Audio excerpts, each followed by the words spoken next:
Well, Mr. Chairman, the Joint Chiefs, generals, admirals, commanders, officers, senior enlisted, NCOs, enlisted, and every member of our American military, good morning. Good morning and welcome to the War Department, because the era of the Department of Defense is over. You see, the motto of my first platoon was, "Those who long for peace must prepare for war." This is, of course, not a new idea. This crowd knows that. The origin dates to the 4th century Rome and has been repeated ever since, including by our first commander-in-chief, George Washington, the first leader of the War Department. It captures a simple yet profound truth. To ensure peace, we must prepare for war. From this moment forward, the only mission of the newly restored Department of War is this: warfighting, preparing for war and preparing to win, unrelenting and uncompromising in that pursuit. Not because we want war, no one here wants war, but it's because we love peace. We love peace for our fellow citizens. They deserve peace, and they rightfully expect us to deliver it. Our number one job, of course, is to be strong so that we can prevent war in the first place. The president talks about it all the time. It's called peace through strength. And as history teaches us, the only people who actually deserve peace are those who are willing to wage war to defend it. That's why pacifism is so naive and dangerous. It ignores human nature and it ignores human history. Either you protect your people and your sovereignty, or you will be subservient to something or someone. It's a truth as old as time. And since waging war is so costly in blood and treasure, we owe our republic a military that will win any war we choose, or any war that is thrust upon us. Should our enemies choose foolishly to challenge us, they will be crushed by the violence, precision, and ferocity of the War Department. In other words, to our enemies, F-A-F-O. If necessary, our troops can translate that for you. Another way to put it is peace through strength, brought to you by the warrior ethos. And we are restoring both. As President Trump has said, and he's right, we have the strongest, most powerful, most lethal, and most prepared military on the planet. That is true, full stop. Nobody can touch us. It's not even close. This is true largely because of the historic investments that he made in his first term, and we will continue in this term. But it's also true because of the leaders in this room and the incredible troops that you all lead. But the world, and as the chairman mentioned, our enemies get a vote. You feel it, I feel it. This is a moment of urgency, mounting urgency. Enemies gather, threats grow. There is no time for games. We must be prepared. If we're going to prevent and avoid war, we must prepare now. We are the strength part of peace through strength. And either we're ready to win or we are not. You see, this urgent moment, of course, requires more troops, more munitions, more drones, more Patriots, more submarines, more B-21 bombers. It requires more innovation, more AI in everything and ahead of the curve. More cyber effects, more counter-UAS, more space, more speed. America is the strongest, but we need to get stronger and quickly. The time is now, and the cause is urgent. The moment requires restoring and refocusing our defense industrial base, our shipbuilding industry, and onshoring all critical components. It requires, as President Trump has done, getting our allies and partners to step up and share the burden. America cannot do everything. The free world requires allies with real hard power, real military leadership, and real military capabilities.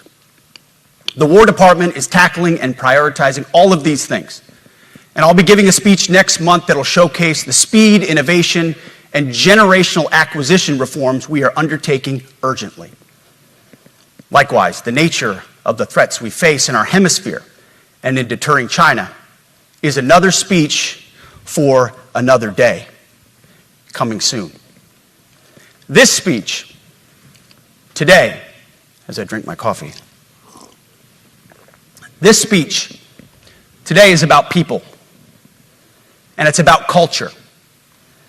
The topic today is about the nature of ourselves. Because no plan, no program, no reform, no formation will ultimately succeed unless we have the right people and the right culture at the War Department. If I've learned one core lesson in my 8 months in this job, it's that personnel is policy. Personnel is policy.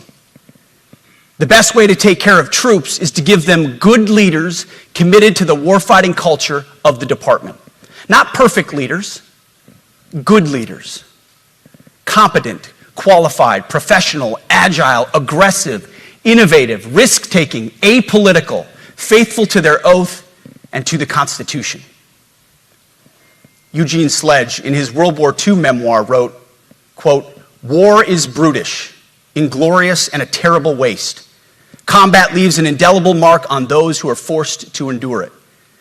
The only redeeming factors are my comrades' incredible bravery and their devotion to each other."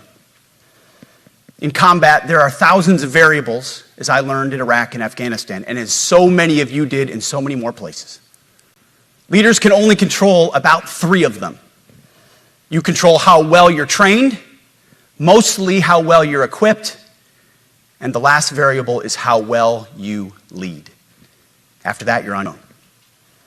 Our warfighters are entitled to be led by the best and most capable leaders. That is who we need you all to be. Even then, in combat, even if you do everything right, you may still lose people because the enemy always gets a vote. We have a sacred duty to ensure that our warriors are led by the most capable and qualified combat leaders. This is one thing you and I can control, and we owe it to the force to deliver it. For too long, we have simply not done that. The military has been forced by foolish and reckless politicians to focus on the wrong things. In many ways, this speech is about fixing decades of decay. Some of it obvious, some of it hidden. Or as the chairman has put it, we are clearing out the debris, removing the distractions, clearing the way for leaders to be leaders. You might say we're ending the war on warriors. I heard someone wrote a book about that. For too long, we've promoted too many uniformed leaders for the wrong reasons. Based on their race, based on gender quotas, based on historic so-called firsts. We've pretended that combat arms and non-combat arms are the same thing. We've weeded out so-called toxic leaders under the guise of double-blind psychology assessments, promoting risk-averse, go-along-to-get-along conformists instead. You name it, the department did it. Foolish and reckless political leaders set the wrong compass heading, and we lost our way. We became the woke department, but not anymore. Right now, I'm looking out at a sea of Americans who made a choice when they were young men and young women to do something most Americans will not, to serve something greater than yourselves, to fight for God and country, for freedom and the Constitution. You made a choice to serve when others did not, and I commend you. You are truly the best of America. But this does not mean, and this goes for all of us, that our path to this auditorium on this day was a straight line, or that the conditions of the formations we lead are where we want them to be. You love your country, and we love this uniform, which is why we must do better. We just have to be honest. We have to say with our mouths what we see with our eyes, to just tell it like it is in plain English, to point out the obvious things. right in front of us. That's what leaders must do. We cannot go another day without directly addressing the plank in our own eye, without addressing the problems in our own commands and in our own formations. This administration has done a great deal from day one to remove the social justice, politically correct, and toxic ideological garbage that had infected our department, to rip out the politics. No more identity months, DEI offices, dudes in dresses. No more climate change worship. No more division, distraction, or gender delusions. No more debris. As I've said before, and will say again, we are done with that shit. I've made it my mission to uproot the obvious distractions that made us less capable and less lethal. That said, the War Department requires the next step. Underneath the woke garbage is a deeper problem, and a more important problem that we are fixing and fixing fast. Common sense is back at the White House, so making the necessary changes is actually pretty straightforward. President Trump expects it. And the litmus test for these changes is pretty simple. Would I want my eldest son, who is 15 years old, eventually joining the types of formations that we are currently wielding? If in any way the answer to that is no, or even yes, but, then we're doing something wrong. Because my son is no more important than any other American citizen who dons the cloth of our nation. He is no more important than your son. All precious souls made in the image and likeness of God.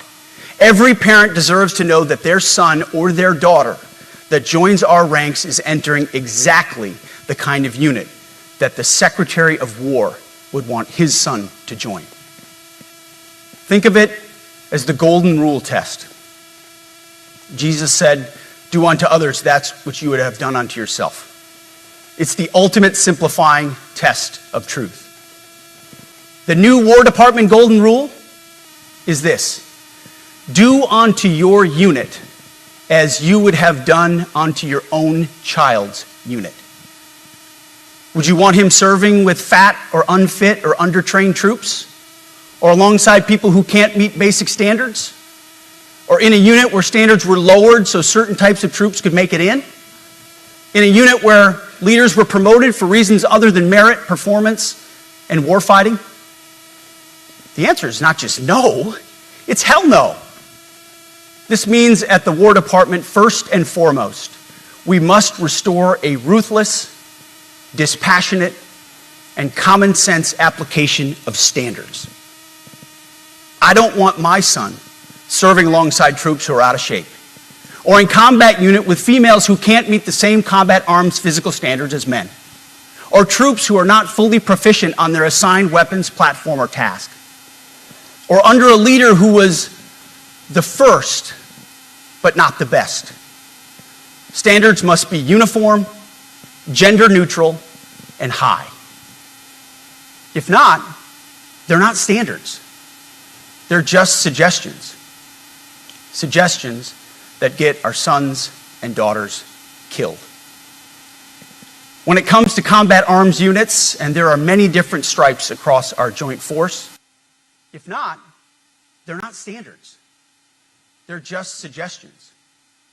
Suggestions that get our sons and daughters killed.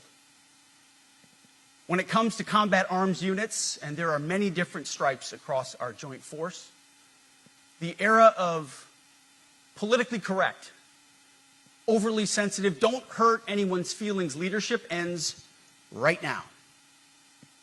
At every level, either you can meet the standard, either you can do the job, either you are disciplined, fit, and trained, or you are out. And that's why today, at my direction, and this is the first of 10 Department of War directives that are arriving at your commands as we speak and in your inbox. Today, at my direction, each service will ensure that every requirement for every combat MOS, for every designated combat arms position, returns to the highest male standard only. Because this job is life or death. Standards must be met. And not just met, at every level we should seek to exceed the standard, to push the envelope, to compete. It's common sense and core to who we are and what we do. It should be in our DNA. Today, at my direction, we are also adding a combat field test for combat arms units that must be executable in any environment at any time and with combat equipment. These tests, they'll look familiar. They'll resemble the Army Expert Physical Fitness Assessment or the Marine Corps Combat Fitness Test. I'm also directing that warfighters in combat jobs execute their service fitness test at a gender-neutral, age-normed male standard scored above 70%. It all starts with physical fitness and appearance. If the Secretary of War can do regular, hard PT, so can every member of our joint force. Frankly, it's tiring to look out at combat formations, or really any formation, and see fat troops. Likewise, it's completely unacceptable to see fat generals and admirals in the halls of the Pentagon and leading commands around the country and the world. It's a bad look. It is bad, and it's not who we are. So whether you're an airborne ranger or a chairborne ranger, a brand new private or a 4-star general, you need to meet the height and weight standards and pass your PT test. And as the chairman said, yes, there is no PT test. But today, at my direction, every member of the joint force at every rank is required to take a PT test twice a year, as well as meet height and weight requirements twice a year, every year of service. Also today, at my direction, every warrior across our joint force is required to do PT every duty day. Should be common sense. I mean, most units do that already, but we're codifying it. And we're not talking like hot yoga and stretching. Real hard PT, either as a unit or as an individual. At every level, from the Joint Chiefs to everyone in this room to the youngest private, leaders set the standard. And so many of you do this already. Active, Guard, and Reserve. This also means grooming standards. No more beards, long hair, superficial individual expression. We're going to cut our hair, shave our beards, and adhere to standards. Because it's like the broken windows theory of policing. It's like when you let the small stuff go, the big stuff eventually goes. So you have to address the small stuff. This is on duty, in the field, and in the rear. If you want a beard, you can join Special Forces. If not, then shave. We don't have a military full of Nordic pagans. But unfortunately, we have had leaders who either refuse to call BS and enforce standards, or leaders who felt like they were not allowed to enforce standards. Both are unacceptable. And that's why today, at my direction, the era of unprofessional appearance is over. No more beardos. The era of rampant and ridiculous shaving profiles is done. Simply put, if you do not meet the male-level physical standards for combat positions, cannot pass a PT test, or don't want to shave and look professional, it's time for a new position or a new profession. I sincerely appreciate the proactive efforts the secretaries have already taken in some of those areas, service secretaries. And these directives are intended to simply accelerate those efforts. On the topic of standards, allow me a few words to talk about toxic leaders. Upholding and demanding high standards is not toxic. Enforcing high standards, not toxic leadership. Leading warfighters toward the goals of high, gender-neutral, and uncompromising standards in order to forge a cohesive, formidable, and lethal Department of War is not toxic. It is our duty, consistent with our constitutional oath. Real toxic leadership is endangering subordinates with low standards. Real toxic leadership is promoting people based on immutable characteristics or quotas instead of based on merit. Real toxic leadership is promoting destructive ideologies that are an anathema to the Constitution and the laws of nature and nature's God, as Thomas Jefferson wrote in the Declaration of Independence. The definition of toxic has been turned upside down, and we're correcting that. That's why today, at my direction, we're undertaking a full review of the department's definitions of so-called toxic leadership, bullying, and hazing, to empower leaders to enforce standards without fear of retribution or second guessing. Of course, you can't do like nasty bullying and hazing. We're talking about words like bullying and hazing and toxic. They've been weaponized and bastardized inside our formations, undercutting commanders and NCOs. No more. Setting, achieving, and maintaining high standards is what you all do. And if that makes me toxic, then so be it. Second, today at our direction, we're ensuring that every service, every unit, every schoolhouse, and every form of professional military education conduct an immediate review of their standards. Now, we've done this in many places already, but today it goes across the entire Department of War. Any place where tried and true physical standards were altered, especially since 2015 when combat arms standards were changed to ensure females could qualify, must be returned to their original standard. Other standards have been manipulated to hit racial quotas as well, which is just as unacceptable. This too must end. Merit only. The president talks about it all the time, merit-based. Here are two basic frameworks I urge you to pursue in this process. Standards I call, my staff's heard all about them, the 1990 test and the E6 test. The 1990s test is simple. What were the military standards in 1990? And if they have changed, tell me why. Was it a necessary change based on the evolving landscape of combat? Or was the change due to a softening, weakening, or gender-based pursuit of other priorities? 1990s seems to be as good a place to start as any. And the E6 test. Ask yourself, does what you're doing make the leadership, accountability, and lethality efforts of an E6, or frankly an O3, does it make it easier or more complicated? Does the change empower staff sergeants, petty officers, and tech sergeants to get back to basics? The answer should be a resounding yes. The E6 test, or O3 test, clarifies a lot, and it clarifies quickly. Because war does not care if you're a man or a woman. Neither does the enemy. Nor does the weight of your rucksack, the size of an artillery round, or the body weight of a casualty on the battlefield who must be carried. This, and I want to be very clear about this, this is not about preventing women from serving. We very much value the impact of female troops. Our female officers and NCOs are the absolute best in the world. But when it comes to any job that requires physical power to perform in combat, those physical standards must be high and gender neutral. If women can make it, excellent. If not, it is what it is. If that means no women qualify for some combat jobs, so be it. That is not the intent, but it could be the result, so be it. It will also mean that weak men won't qualify because we're not playing games. This is combat. This is life or death. As we all know, this is you versus an enemy hell-bent on killing you. To be an effective, lethal fighting force, you must trust that the warrior alongside you in battle is capable, truly physically capable of doing what is necessary under fire. You know this is the only standard you would want for your kids and for your grandkids. Apply the War Department Golden Rule, the 1990 test, and the E6 test, and it's really hard to go wrong. Third, we are attacking and ending the walking on eggshells and zero defect command culture.